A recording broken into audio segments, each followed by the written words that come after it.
Magandang umaga mga bay. Ito at matagal-tagal tayong hindi nakapag-upload sa YouTube. Pakisuporta naman yung simpleng tao, simpleng magsasaka mga bay. Ito may gagamutin tayong kambing na nagtatae. Itong Primoxil mga bay, sa experience namin, epektibo talaga. Sa experience lang namin, patikin natin ng umaga ang kambing na nagtatae at hapon, kinabukasan tuyo na yan. Lagyan natin ng maligamgam na tubig. Tapos yan, i-mix lang natin. Kasi sa amin dito tag-ulan. Kaya yon, prone talaga ang mga alaga nating kambing sa pagtatae. Pero madali lang, basta may prepare ka lang na gamot. Kasi ang kambing mga bay, 3 klase lang na magtatae. Yung sa pagkain nila, yan, minsan pag niay-alpas natin na basa ang damo, yan, magtatae yan sila. Tapos katulad sa amin ngayon dito, tag-ulan, yan, lalamigan sila, yun din. Yun ang problema talaga, kaya kailangan mayroon tayong nakahanda palagi na gamot. Para dali lang naman to.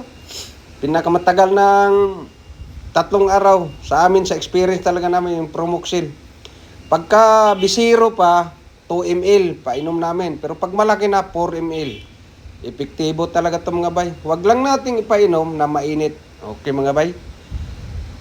Ganun lang kasimple yan. Yung pangatlo mga bay na dahilan sa bakit nagtatay ang ating mga kambing, bulate.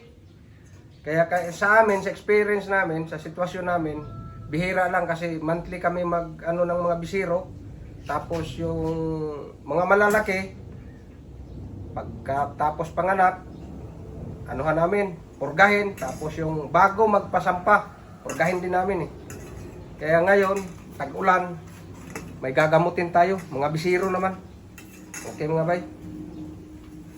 Ito na mga bay oh. Ito, dahil nga sa ulan, namigan sila. Kaya basa yung itong gamot na ito, epektibo talaga. Mga bisiro, basa tingnan nyo. Walang araw yan, makikita niyan. Walang ganang kumain eh. Lagyan pala ng luna yan. Kasi hindi mapasok sa ulan to. Ang problema lang mga bay, sa lamig to. Kasi hindi man to bulate dahil minti namin to ng purga eh.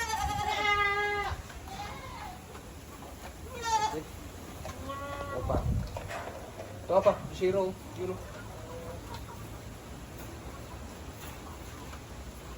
Yan.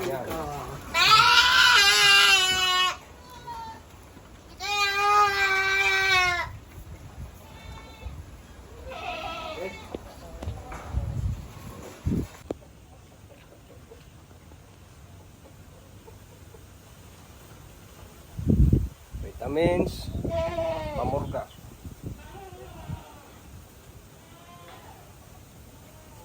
Dahil nga tag-ulan, kailangan talaga natin na maintain ang purga, vitamins. Okay.